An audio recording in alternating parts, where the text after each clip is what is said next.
మీ గురించి ఒక్కొక్క విషయం వింటున్న కొద్దీ నేను ఐఎమ్ లైక్ సర్ప్రైజ్డ్ అనమాట. మళ్ళీ సరదాగా అనేదాన్ని, నేను ఎక్కడ ఫేమస్ అవ్వట్లేదు ఏంటి అని అనుకునేదాన్ని. తథాస్తు దేవతలు ఉంటారంటారు కదా, మరి ఏ ఫ్రీక్వెన్సీతో అన్నమో తెలియదు.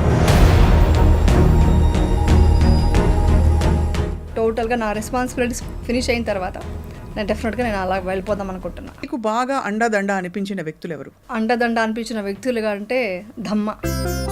నాకే ఎందుకు కష్టం వచ్చింది అని ఒకప్పుడు అనుకునేదాన్ని. బట్ ఇప్పుడేమనుకుంటానంటే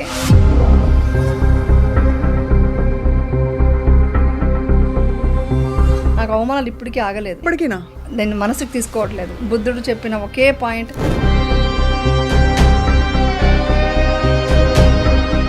అలా అవమానిస్తుంటే కూడా నేను వాళ్ళకి జాలితో చూస్తాను.